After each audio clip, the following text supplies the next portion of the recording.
Robson. Uma boa noite a todos. Boa noite a você que nos acompanha de casa também.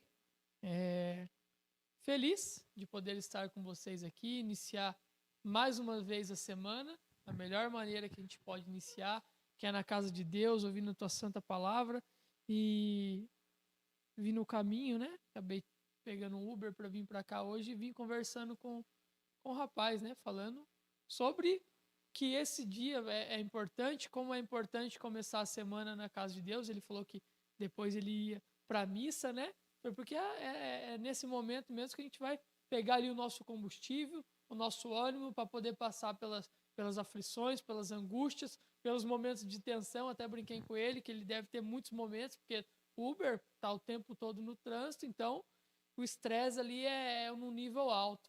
E aí eu ressaltei a importância de começar a semana na casa de Deus. Muito feliz por poder estar aqui mais uma vez com vocês. Feliz porque vocês escolheram estar no melhor lugar do mundo nesse domingo. Eu vou começar aqui o sermão dessa noite fazendo uma ilustração, contando uma história aqui para dar a introdução no nosso tema, que diz assim: durante um fim de semana, 3 jovens decidiram fazer uma viagem de bicicleta pelo campo. Embora inexperientes, correram 40 quilômetros em 3 horas e meia e se parabenizaram pelo bom tempo.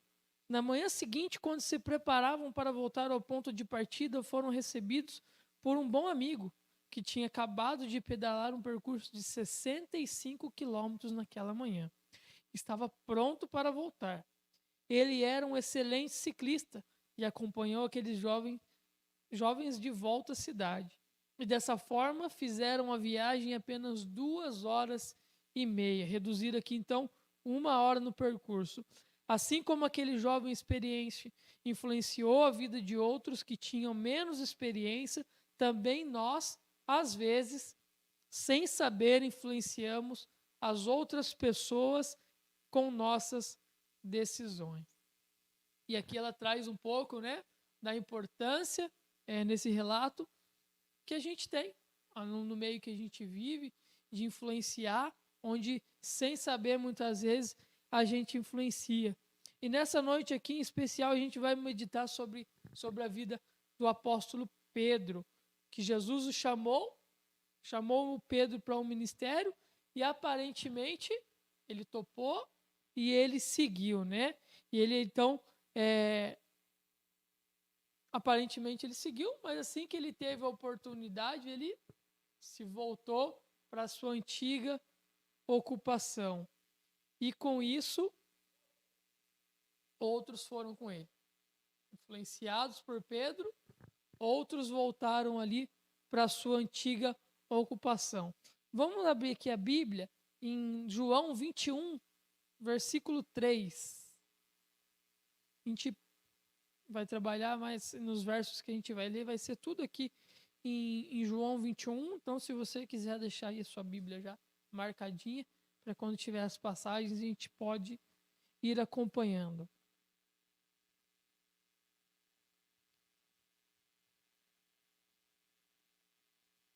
Que diz assim, deixa eu contextualizar aqui, vou ler o 1, 2 e o 3. Depois disso, tornou Jesus a manifestar-se aos discípulos junto do mar de Tiberíades. E foi assim que ele se manifestou. Estavam juntos Simão Pedro, Tomé, chamado Didimo, Natanael, que era de Caná, de Galiléia, os filhos de Zebedeu e mais 2 dos seus discípulos. Versículo 3. Disse-lhe Simão Pedro: vou pescar. Disseram-lhe os outros: também nós vamos contigo. Saíram e entraram no barco, e naquela noite nada apanharam. Então, essa história aqui é uma história bem conhecida.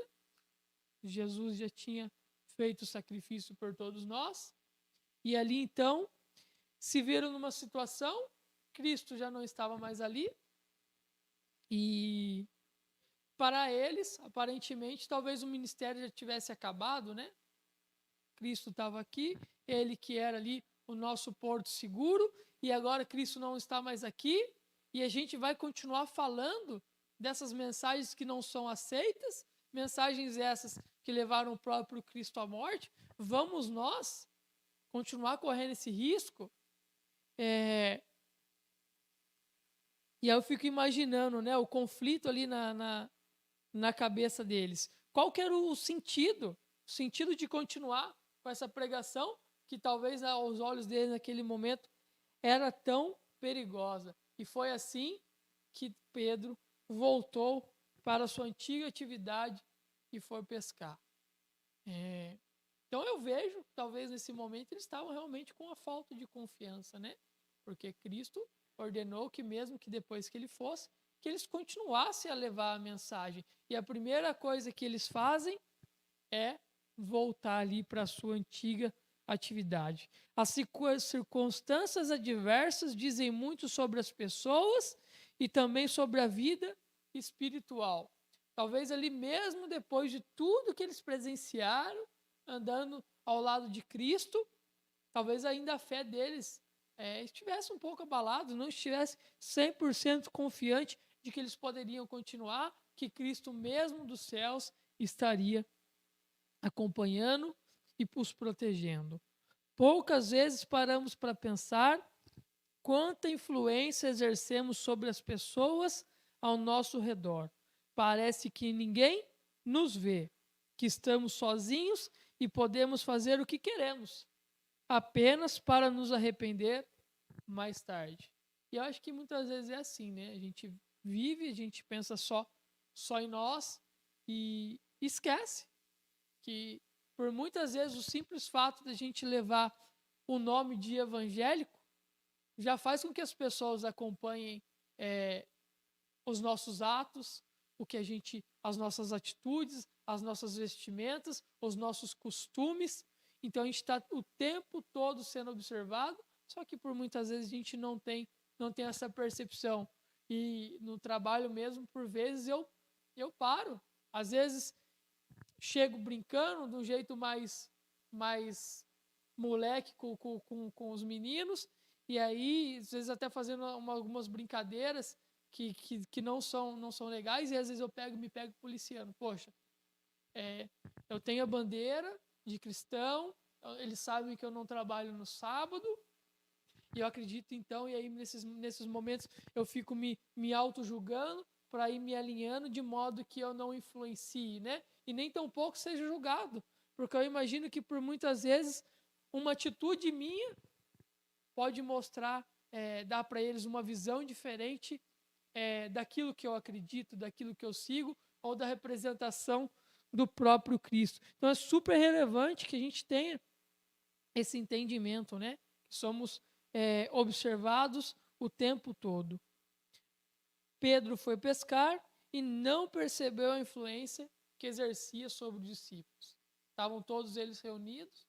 Pedro não percebeu que talvez naquele momento ele estivesse abalado, não estivesse confiante para continuar a obra sozinho e decidiu por si só ir pescar. E não percebeu que junto ele estava levando os outros discípulos. E somente Cristo pode satisfazer as necessidades humanas. Vamos ver aqui João 25, 5 e 6, que diz assim: Perguntou-lhe Jesus: Filhos, tendes aí alguma coisa de comer? Responderam-lhe: Não.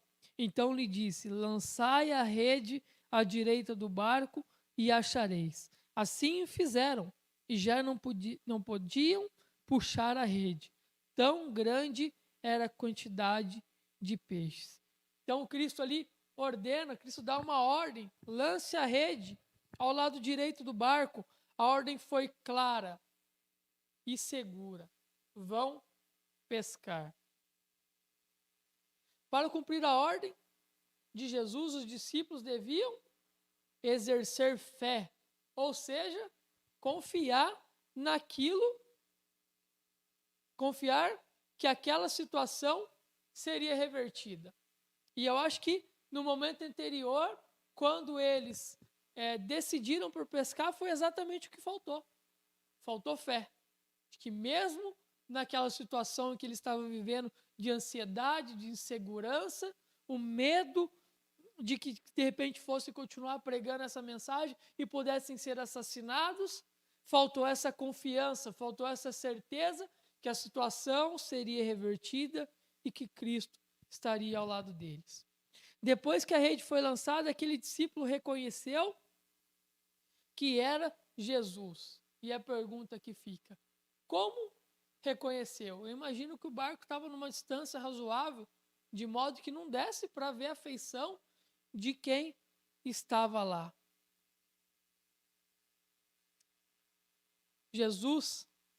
João reconheceu que aquele na praia é Jesus. Como foi que isso aconteceu? É porque Cristo era a única pessoa que podia dar tal ordem de tal natureza. Somente alguém que transformou água em vinho, calmou a tempestade, curou um paralítico, alguém que anda sobre as águas, teria poder, tinha direito e poder sobre essa questão, porque era uma questão de natureza. Eu não sei aqui quantos têm o costume de pescar, ou já foram pescar, e não tem jeito. Quando você vai pescar e não dá nada, não adianta. Você pode ficar ali o dia inteiro que não vem nada. E aí, de repente, então, um homem com autoridade fala: jogue a rede para o lado direito, e ali se concretizou aquilo que ele estava ordenando. Ele tinha capacidade de transmitir segurança com as suas palavras. Somente ele poderia realizar aquele milagre. João reconheceu Jesus não por causa do que ele era ou disse, mas por causa do que ele fez. Então esse sinal fez com que João, mesmo de longe, reconhecesse. Aquela cena pareceu não muito diferente do que havia acontecido alguns tempos atrás, né? Pedro tinha sido chamado, então, para ser um pescador de homens. Tal chamado haveria de mudar para sempre a vida de Pedro. O chamado de Jesus foi para que Pedro deixasse as redes e o seguisse, pois havia outro trabalho, ser pescador de homens. Jesus o chamou novamente da costa, na mesma situação e também na mesma necessidade. Parece que aquele tempo não havia mudado nada na vida de Pedro, e Jesus vem agora para confirmar o chamado.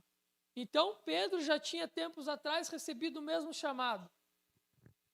E aquilo parecia ter mudado a vida dele. Ele passou por tudo que ele passou do lado de Cristo. E aí, no momento de fraqueza, no momento de insegurança, ele volta para aquela mesma atividade. Então, tudo se repete. Jesus vem e se coloca ali e mais uma vez. A história é mais do que uma história de pescadores. O centro da história não é o milagre que Jesus realizou. Também não se trata de uma grande pesca. Embora tudo isso seja verdade, a história gira em torno de uma reunião de amigos. O seu centro é Jesus, nossa esperança. E agora eu abro aspas aqui para Ellen White, num texto que está nos Desejados de Todas as Nações, que diz assim: a maneira pela qual o Salvador agiu com Pedro continha uma lição para ele e seus irmãos. Ensinava-lhes a tratar o transgressor com paciência, compaixão e amor, cheio de perdão. Embora Pedro tivesse negado o seu Senhor, o amor que Cristo tinha por ele nunca diminuiu. O subpastor deve sentir esse amor pelas ovelhas e pelos cordeiros confiados a seu cuidado, lembrando sua própria fraqueza e fracasso. Pedro devia tratar o rebanho de maneira tão terna como Cristo havia feito com ele. Então, o que Ellen White traz nessa citação?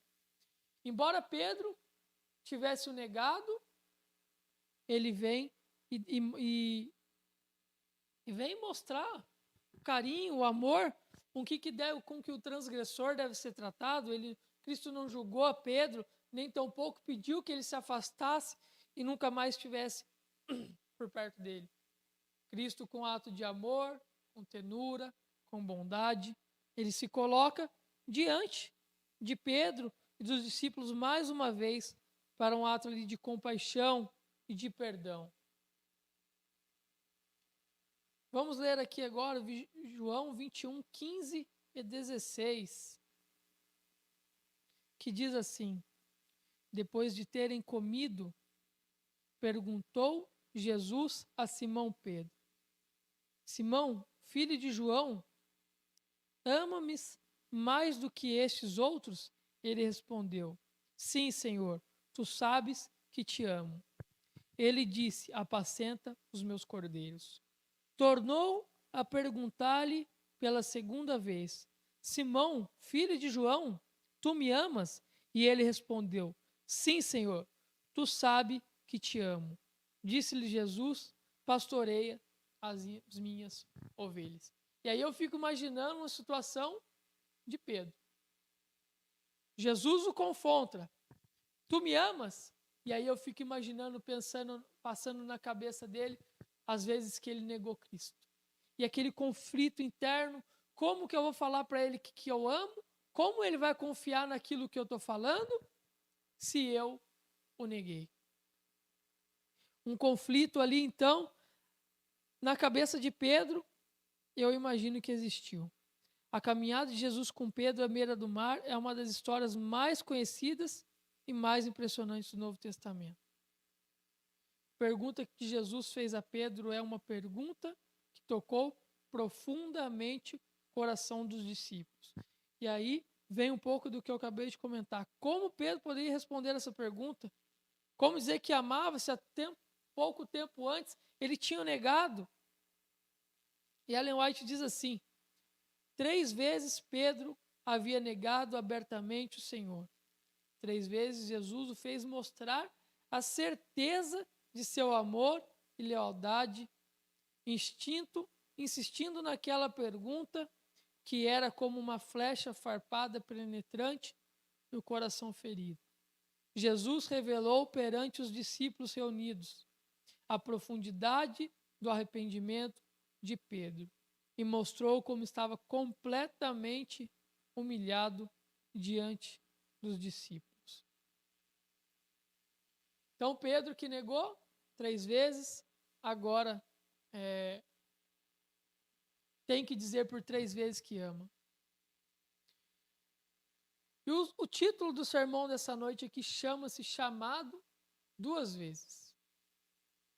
Cristo chamou Pedro por uma vez, ele viveu tudo que viveu do lado de Cristo, no momento de insegurança, de aflição, no qual ele não se sentiu confiante para continuar pregando o evangelho. Ele se esquivou, vamos dizer assim, ele voltou para aquilo que era cômodo, para aquela situação que talvez ele não fosse correr o perigo de morte, não fosse não ia ter aquela insegurança. E aí eu trago e faço um paralelo.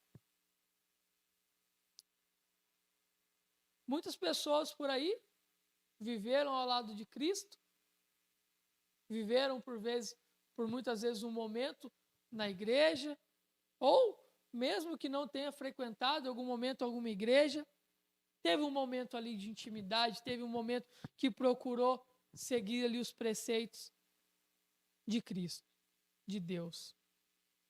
E ali um momento de fraqueza, talvez você que está acompanhando de casa, você foi evasivo, achou que não tivesse mais jeito. Assim como Pedro achou, ele achou que as possibilidades de continuar ao lado de Cristo não existiam mais. Talvez você julgue que o pecado que você cometeu é tão grande que te afaste do Criador. Talvez as circunstâncias da sua vida, naquele momento, você passou... Porque tem isso, às vezes a pessoa passa por dificuldades na vida, na questão familiar, passa por dificuldades financeiras. Isso entendo que é uma coisa que por muitas vezes abala o psicológico da pessoa, por muitas vezes faz com que a gente se afaste. E assim, como Jesus deu a oportunidade, ele chamou a Pedro mais uma vez, ele vai te chamar uma segunda vez, uma terceira vez, uma quarta vez, uma quinta vez. Ele está sempre pronto para agir com um ato de bondade, de amor, de afeto, de perdão, por mim e por vocês. Ele está sempre de braços abertos, está sempre com um lugar preparado. Imagino que tenha sempre no lugar de Cristo um lugarzinho vazio, esperando com que você possa se entregar mais uma vez. Possa reconhecer que Ele é a base que te mantém em pé. Que Ele é o caminho, Ele é a verdade, que Ele é a vida. Que sem Ele, sem a aceitação do sacrifício de Cristo, a gente tem uma vida sem propósito, sem esperança. Vim conversando isso também com o rapaz. Quantas pessoas por aí não têm esperança?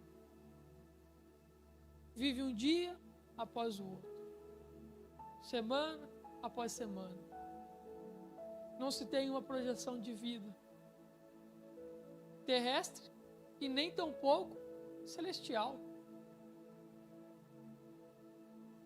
Quer viver ali, escutando funk, a gente se deparou no trânsito, uma pessoa ali com funk no último volume, um casal dentro do carro, aquele negócio batendo, e a gente conversando, e a gente já vinha conversando sobre a importância de estar aqui, de começar a semana ao lado de Deus, ao lado de Cristo, e a gente tem essa questão conflitante, né, os opostos, e é importante que você não leve uma vida sem propósito e tão pouco sem esperança. Jesus te chama hoje, eu não sei se é a segunda vez, se é a quinta ou se é a 10ª vez. Eu sei que Ele te chama. E que fique bem claro que Ele vai te chamar quantas vezes for possível. Quantas vezes Ele tiver a oportunidade de colocar uma pessoa qualquer, uma pessoa que às vezes você nunca encontrou na sua vida, se Ele tiver a oportunidade de chamar mais uma vez por essa pessoa, Ele vai te chamar.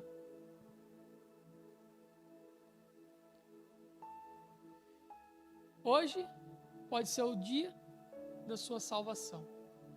Hoje pode ser o dia que você vai decidir a retornar aos braços do Pai. Hoje talvez seja o dia que você vai decidir a transformar a sua vida. Transformação essa que só vai trazer bons frutos, alegrias. E aí não pense você que esses bons frutos, que essas alegrias se restringem a você. A gente viu aqui a influência que a gente causa nas pessoas sem saber. Então, se você tem filhos pequenos e você tem levado uma vida distante de Deus, seus pequenos vão te acompanhar e tendem a levar uma vida distante de Deus, por muitas vezes uma vida sem esperança. Então, nessa noite, não eu, mas Cristo te chama para voltar aos pés dele, para voltar aos seus caminhos, aos seus ensinamentos e influenciar a partir de agora de forma positiva, influenciar no seu trabalho, talvez no colégio, no seu bairro, no seu vizinho. Cristo te chama para voltar. E de certa forma, Ele te chama também para ser um pescador de homens, assim como foi com Pedro. Meu desejo nessa noite, que vocês possam tomar essa decisão de dar como se diz, né? Um cavalinho de pau, mudar o sentido da sua vida, mudar a rota, mudar o seu destino, ou talvez definir um destino que você ainda não tem definido. Destino esse que é a Canaã celestial.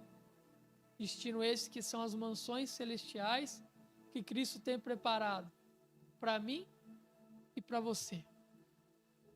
Que você se agarre a essa oportunidade e se coloque mais uma vez diante de Cristo.